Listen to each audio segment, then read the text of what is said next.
are known as world-class traders and explorers. Their seafaring adventures are known to all of us, and especially to those who are interested in ancient India. We are taught about how they had extensive trade networks with the contemporary ancient civilizations in the West. We are taught that they were the world-class traders and one of the earliest voyages known to ancient history, ancient India. But the story of Harappans does not end there. It's more than that. The archaeology or the history of Harappan civilization basically starts from the early phase when most of the Harappan settlements, which are the early Harappan settlements, and there are also some pre-Harappan settlements, started off as farming communities. They were farming settlements, they were agropastoralists. Some of them were agropastoralists in different regions, different parts of the northern and western subcontinent. So it basically started off from early Harappan, where Harappan characters started to come into the picture slowly but steadily. It is also known as a regionalization era. From there, about 5000 BCE all the way to 2600 BCE, this continuous transformation kept on happening. There are some sites also like site Kunal and also the site which are going to be discussing right now. In fact, even Rakigari have this something called transition period where from early Harappan, that is the early farming stage, the culture and the entire civilization eventually transformed itself. The culture transformed itself into a mercantile community, into world class traders.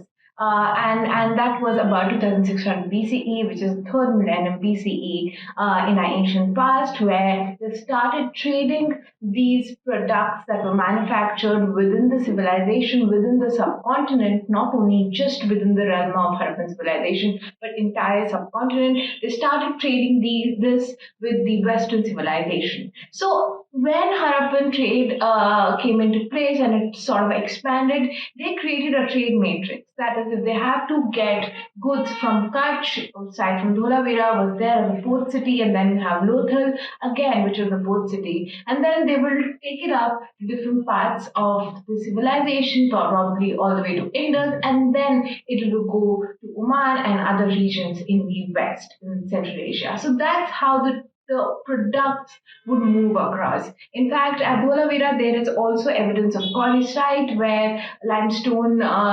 pillar members, pillar fragments were crafted, and then the similar ones which you see in situ at Dholavira. In situ means on site, in place at Dholavira. You will find the similar ones excavated from Mohenjo-daro. So you can see the trade connection, and it was not within civilization, but also all the way to Egypt and Mesopotamia and other contemporary ancient cultures. So Harappans basically came into, being these world class traders, which we teach our children, we mention them in various literature, in various books, and also it was this very trade which led to the development or led to the urbanization of Harappan settlements. So it was trade which gave them more economic benefit, it gave them more economic strength, they became more sustainable in their own sense economically, and they were able to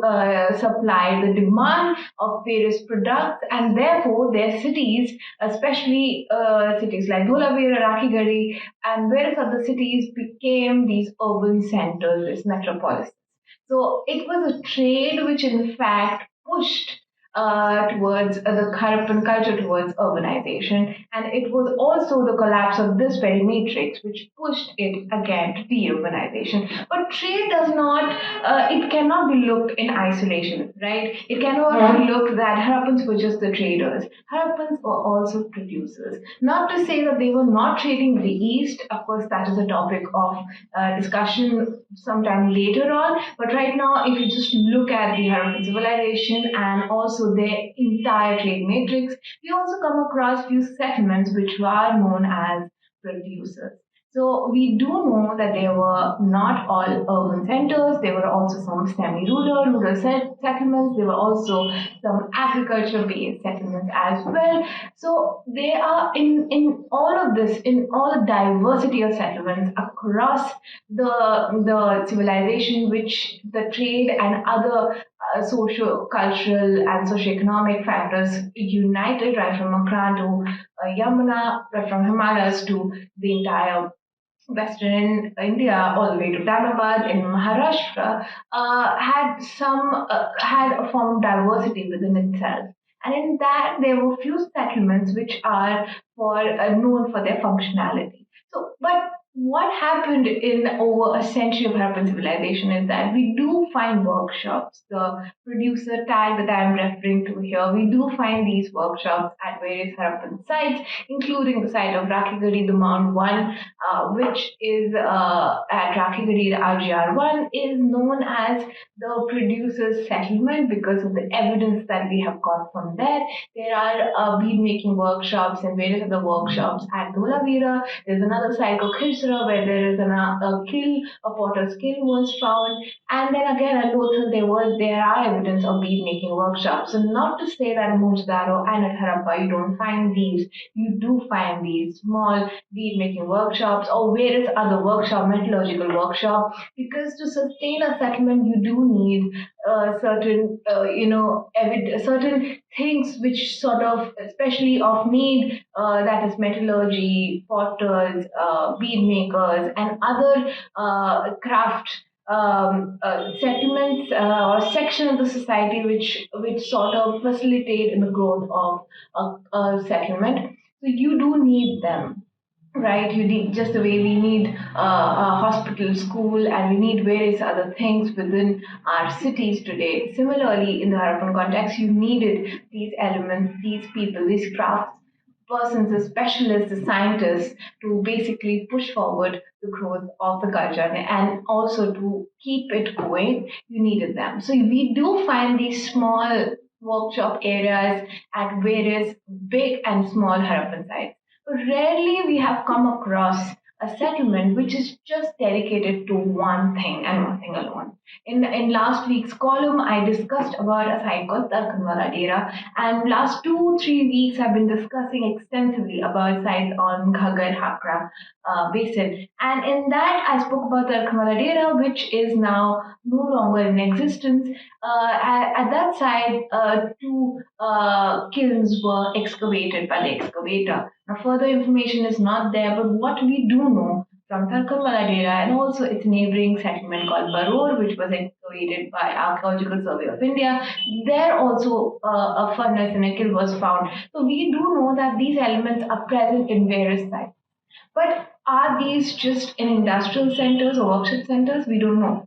But in that very region, in the Ghaggar Basin and Ghaggar-Hakkra Basin, at a site called Binjor, which is today in the village called 4MSR, archaeologist Sanjay and Arjun Manjul in 2014 to 2017, they excavated the site and they found entire settlement dedicated to only craft and especially in copper and bronze manufacturing in metallurgy. They found evidence which were amazing, which were mind blowing, and it is a very small settlement but with a big purpose. Hello, my name is Disha Ahluwalia, and in this week's column, we will be discussing about a site called Binjor, Puramisa. Located about 5 kilometers away from Anupgarh, which is in Sri Ganganagar district of Rajasthan, a site of Binjor is very close to the Nepal border.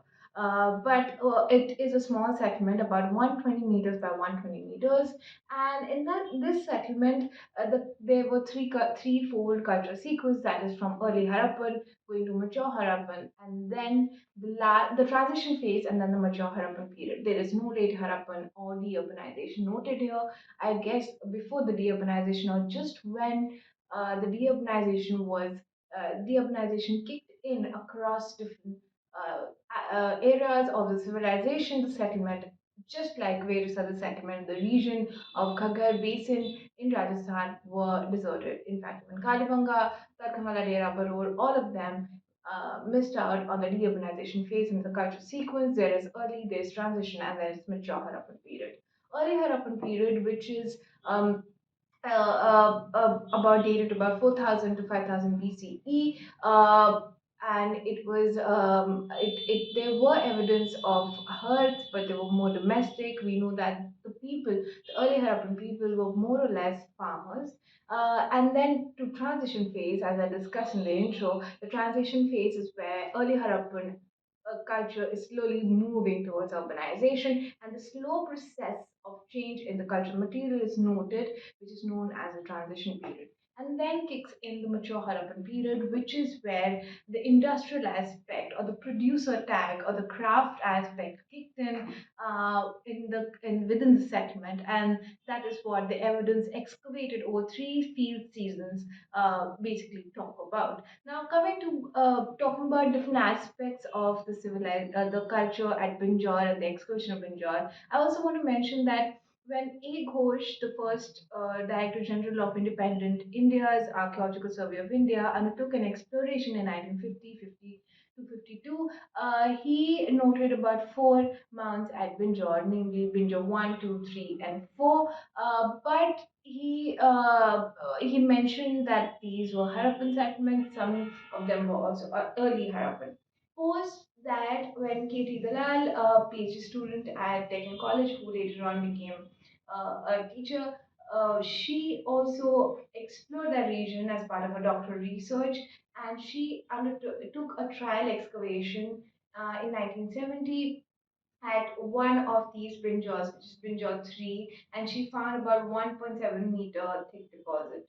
And she mentions about other mounds as well. But when the exploration was undertaken by the Archaeological Survey of India in 2013-14, just before the excavation, they could not find the other three mounds. There were only one mound which was at present at that point of time, which is today within the village jurisdiction of 4 MSR in Anupgarh tehsil. So they named it, it was Binjor site because of the geolocation of that particular site mentioned in the early archival records. So that's the reason why Binjor 4 MSR is the name of the archaeological site, to make it more, fit to the present context. So, given it's mentioned in various archival exploratory records of 60s, 70s, and 80s, when the excavators undertook excavation, they were expecting it to be just another Harappan settlement with streets aligned, with structures aligned, with streets intersecting at right angle with various other elements. Now, there were a lot of Harappan elements, quite typical Harappan elements, such as the brick. There were brickwork in the very ratio of mature and early Harappan bricks. There were a lot of pottery, which was very beautiful, amazing pottery with floral and faunal motifs, some with staggered, painted on it as motifs, birds, various floral motifs, very typical Harappan motifs as well. There were a lot of goblets, which are another Harappan, typical Harappan pottery type. There were many seals, which basically showcase the development of seal within the Harappan culture at that very site. But the site, besides this, and also there were structures such as house plants, courtyards. There were various domestic herds, and there was also evidence of fortification, which was mapped out by the excavators in the northern and the southern side, which actually covered the entire extent of a smaller but very important settlement. What is important was that during the mature Harappan period, when the excavation was going on, they found herds. Now, herds are the chulas we call in Hindi. In regional language, they can be called differently. I don't know, but in Hindi, we call them chulas, and these are basically mud chulas, which were not only used for cooking. Now, cooking is just one domestic aspect, but these herds were used for industrial aspect, for industrial purpose, to make copper objects. So there were some types of it. There were different types of chulas, different types of hearths and furnaces and kilns, which were dedicated to different aspect of metallurgy. Some for smelting, some for making the final product, some for also bead making. There was also a pot of skin that was found at the site. So there were about over 250 hearths in one cultural context in one period, in one level that were excavated by the excavators. And what they have also noted is that some of these hearths were used for a long period of time because they found a huge deposit within these hearths, and they found that once the area was used for repeatedly for a really really long period of time. So if one hearth was not in use, they cleared that area and then they made another hearth and then another and another. So they found successive layers of burning and activity on that region. Apart from that, a lot of copper ores were found. Copper ingots were found. They found evidence of smelting. They found chisels, anvils, and various other objects. In one of the trenches, and in sort of what looks like a backyard, they found a tank made up of baked bricks. Now, over here, I just want to point out most of these structures found at Binjor were mud brick structures, just like other sites like Kalibangan, Rakhigadi, all the sites which are on the Saraswati River system. So having a tank meant that it was used for some purpose, especially when water is involved. So there was a smaller, very small tank made up of baked bricks, and besides that, there were seven church weights which were placed and found in situ, which meant that that particular tank, and there were few hearths as well, was used for a purpose.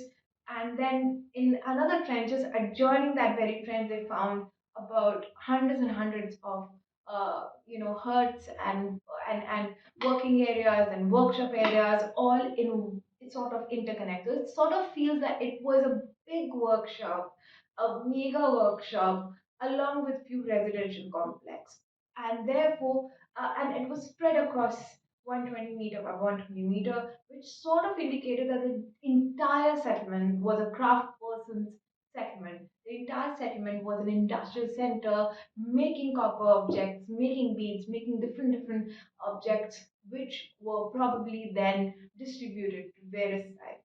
Now, how this happened, of course, the scientific evidence tell us to where the temperature could be raised in these particular evidence, could tell us about the metallurgy, but only the successive excavation and such sites, similar sites, have come into picture. We will get to know about the internal trade matrix of the Harappan civilization, and also we will get to know more about the internal trade of Harappans and the contemporary cultures, Harappans and their neighbors, and also the Eastern India and the Southern India. So Binjor is one example of that rare example of that one site, which gives you an insight to an unknown aspect of the civilization which came into existence, or were discovered, not in existence, but was discovered about 100 years ago.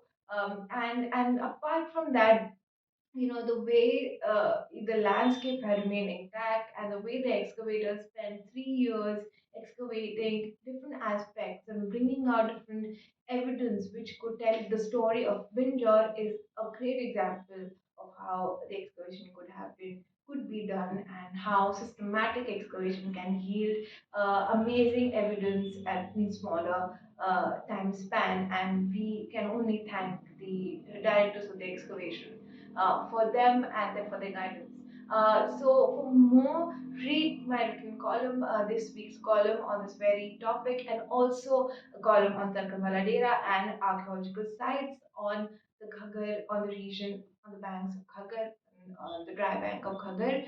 And for more such interesting videos, do follow Print and subscribe to the YouTube channel, and follow them on various social media platforms. And I will see you soon with another interesting archeo story and another aspect of archaeology of India. Thank you so much for watching.